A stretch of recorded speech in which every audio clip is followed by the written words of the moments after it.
Welcome to Daraja Press Podcasts. On this episode, Taking Up the Spear, Shadrack Maphumulo's struggle against apartheid. Shadrack Maphumulo was an ordinary South African who became a committed freedom fighter. His story is told by Joe Pillay, himself a former ANC underground activist, political prisoner in exile, who came to know Maphumulo personally and documented his remarkable life.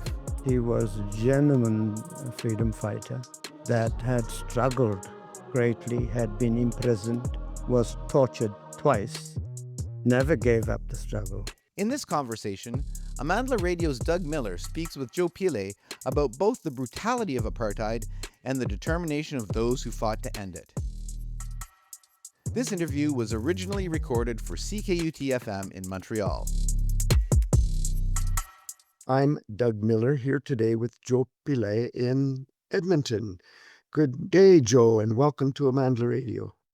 Good day to you. Thanks so much. Joe has written a book entitled Taking Up the Spear, Shadrack Maphumulo's Struggle Against Apartheid. It's a compelling life history of an ordinary man caught up in the epic struggle against a pernicious system designed to ensure the superiority of one race over another. Before I start talking to Joe about the book, however, it's important to point out that Joe himself was a freedom fighter, deeply involved in the underground work of the African National Congress. Along with his brother Ivan, they grew up in Durban, South Africa, in a society steeped in racist oppression and resistance to it. They were part of an underground cell carrying out the work of sabotage, publicity, building the structure for infiltration of arms, materials, and fighters. Joe had to flee into exile in Swaziland, from where he was kidnapped by the South African forces, imprisoned and tortured, and finally was able to seek refuge in Canada. Joe's story is just as fascinating as Shadrack's. So, Joe, can you briefly tell us about your political trajectory and involvement? I was always against apartheid and did everything that I could to promote the struggle. And when I lived in Durban for the first 32 years of my life, I became involved in the Black consciousness movement and later formed a three-man cell with my brother Ivan, who was younger than myself, Patrick Msomi, and I. And we connected with the underground ANC movement to promote the struggle. So my involvement in the struggle has been from the time I remember the struggle of the people. Thank you. Now, the central figure of your biography, of course, is Shadrack Maphumulo, but it seems to me your first encounter with him was not a particularly good one. That's right. Yeah, because I didn't meet Shadrack in South Africa. I met him later. But my connection with the African National Congress and the three-man cell was to promote the struggle in South Africa. And to do this, we contacted the African National Congress in Swaziland, and they gave us certain instructions. At one stage, they wanted us to buy vehicles to transport arms and ammunition into the country to promote the struggle. And to buy the vehicles to convey the arms and ammunition, they had to get someone's name to buy those vehicles. And they thought that I was the ideal person for that because I was running a retail furniture outlet called the Bargain Furniture Center, which gave us a good cover for the vehicles and a good cover for having meetings, etc. So in buying those vehicles, I had to provide my information, my ID, my address where I worked, etc., etc. I provided that information, and everything was going well. I was told that the vehicles had been bought. A mechanic was looking at it, and it will soon be delivered to me. So one Friday evening, after a busy day at work, I got home, and my brother Ivan pulled me aside and said, "You'd have to leave the country right away." I said, "Why?" He said, "Well, Shadrack has been arrested." Who is Shadrack? No, Shadrack is an ex-Robben Islander. He spent 10 years in Robben Island, and he has all your information. I said, "Why are we working with someone that was had already been arrested and was in Robben Island? Don't we know that he would be suspect and he would be carefully watched?" Well, Ivan told me he was supposed to leave the country, and he didn't. I said, "Well, he's supposed to do a lot of things that he didn't do." And then Ivan said, "Well, that's neither here nor there, but you will have to leave the country." I said, "I just can't leave the country. I'm managing a furniture business. I've got to make arrangements." And Ivan said, "You won't be managing anything if the special branch gets hold of you. You'll be lucky to be alive." And so I had to pack my bags, pack my knapsack, got hold of the money I could, and left my home for the last time. And so I was not very happy that I had to all of a sudden leave the country. because of a man named Shadrack Maphumulo. That's right. Yeah. Doesn't sound like you were very impressed, that's for sure. How did your anger at Shadrack sort of disappear after you did finally meet him in person? Yeah, I met him in person after I myself was abducted. I realized that it was not totally his fault. Right? He had been given some instructions to collect other people and leave the country, and while he was doing that, he got arrested. But my meeting with him, I realized that he was a genuine freedom fighter that had struggled greatly, had been imprisoned, was tortured twice, never gave up the struggle, was a very, very dedicated person. And his whole life was the struggle. And so I was very impressed with him and decided that, that I would interview him and take notes. It was a difficult time because I was in danger of being shot this time, not abducted. He was also carefully watched. There was no telephones, and we did not have any computers, so we had to work very carefully. But over that period of time, I really got to know him well and was very impressed with these contributions to the struggle. I've written life histories before, and it's quite a laborious task. You were really motivated here to record them. What stood out? What do you think made you so impressed with him? Well, he was one of the first groups of people that was involved in furthering the struggle. He had very little education, probably 1 or 2 years of formal education. And he mainly communicated in Zulu and, had a difficult time at the beginning when he worked as a servant for white families because they couldn't speak Zulu and he couldn't speak English. So, from that point onwards, he actually learned English and studied English because he was wanting to know more about the struggle and the oppression of its people. He tried his very best to prosper in a very difficult country and in a very difficult situation. But everything he did was prevented by apartheid and apartheid laws, and he, He really overcame those and joined the struggle, learned from the struggle, was imprisoned, was tortured. And, but he never gave up on the struggle. You're listening to the Daraja Press podcast. Daraja is the Kiswahili word for bridge.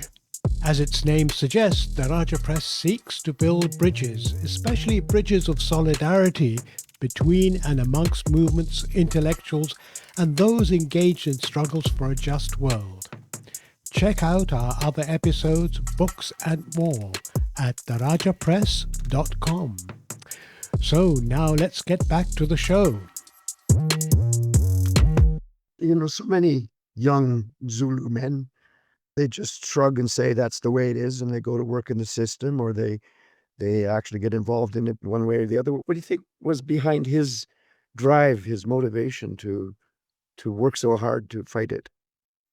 The drive behind it was, first of all, his own suffering at the hands of apartheid. He tried to open a business. He got his brother to run a stall for him in Cater Manor. And the area was declared a white area. And the bulldozers bulldozed all the houses, right? He had to close down his shop. At one time, the rain was pouring. A woman outside was giving birth in the rain. People were getting soaked, right? And this made him realize what it was. It also made him realize that the peaceful struggle of the people wasn't succeeding, right? The peaceful struggle was met with bullets and beaten down and so forth. And so there was no way of legally fighting. And I think also the history of him living in Maphumulo, where his relatives took part in a struggle before that and fought, right? And many of them were injured in that struggle, right? And so he was convinced that the only way to defeat apartheid was to take part in the struggle. And I think when he was first arrested in Robben Island and met all the others that were involved in the struggle, and there was a struggle there in Robben Island itself.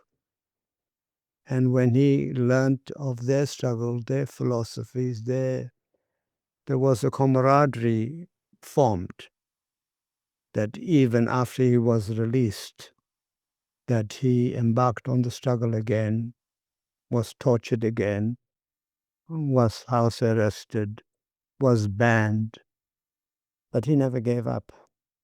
So eventually he comes out and goes right back into the struggle, and then before you know it, he's in trouble again.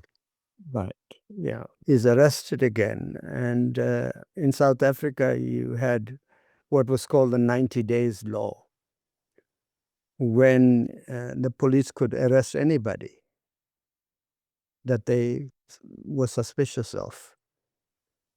And the person had no recourse to lawyers, family, or relatives.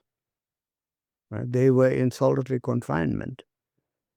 And the police could do whatever they wanted to do with them. So they were tortured. They were kicked. A plastic bag was put over his head, where he suffocated and fainted and lost consciousness, done several times. And towards the end, he confessed to doing certain things. And when he was taken to the magistrate court to swear under oath that he had done these things, when on the way he said, "I'm not signing anything. Right? You can punish me as much as you want, but I only said those things because I repeated what you told me." And so he couldn't be charged. But one of the things that also helped, why they couldn't charge him, was that several of us, when we heard that he was being arrested, left the country.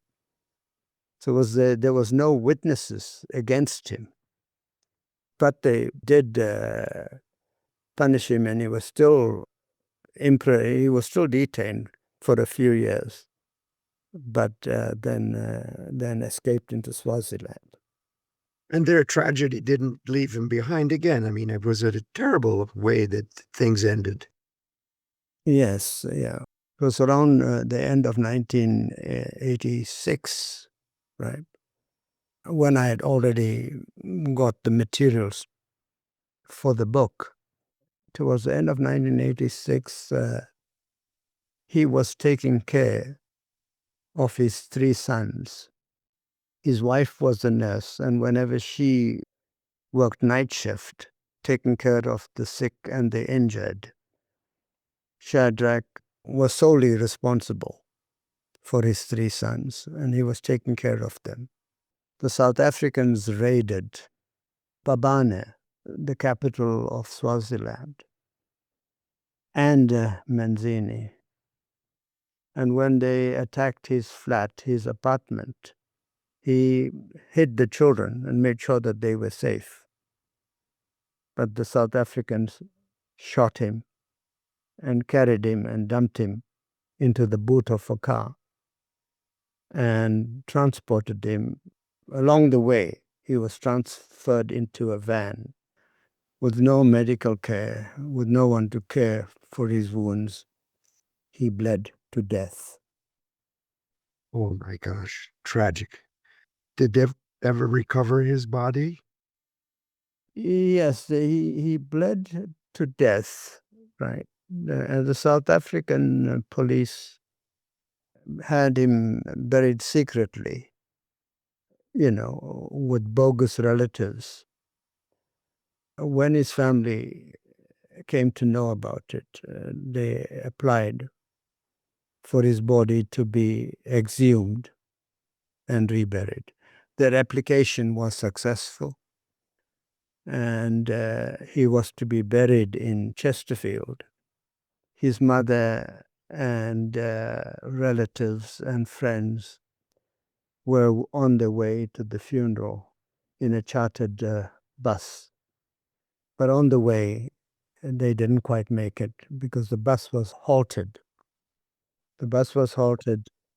They were prevented from attending the funeral. His mother was prevented from attending her own son's funeral. Only 200 people were allowed at the funeral. And a contingent of police were there. There was a helicopter hovering above, taking pictures of the mourners, right? And Shadrack was buried there, right? But all his life, he struggled for a better South Africa.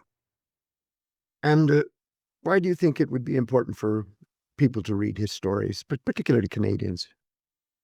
I think it's important to read Shadrack's story because there are struggles all over the world. And we know that in struggles like this, where there's been racism, etc., where people have suffered all their lives, it's very, very difficult to recover from that. And so we learn a lot by reading the struggles of people like Shadrack and what they have gone through, the mistakes they have made. And there were a lot of mistakes that were made in the struggle. For example, Shadrack should have left the country at a certain time, and he didn't, which led to other arrests and which put the struggle backwards, right, to delay the struggle for another 10 years or more. So in Shadrack's story also talks about the history of the struggle during that time. And so even when Mandela was arrested, mistakes were made. And so struggles, we learn from struggles like this, what precautions to take. right? And we are having, we have struggles all over the place. Right? And we know that when struggles are not properly conducted, people suffer. People end up in prison. Wow, Joe, this is amazing. Thank you so much for bringing this book into reality and making it available to us. On that score, it is available through Daraja Press here in Canada. Daraja, D-A-R-A-J-A, darajapress.com. It is a very engrossing read. I would highly recommend it to anybody. And thanks for bringing it to life for us, Joe. It was a wonderful read. Thank you for taking the trouble to bring this book to the attention of a wider population. Thanks again. Thanks, and have a good day. You were listening to an interview with Joe Pillay by Doug Miller for Amandla Radio on CKUT-FM.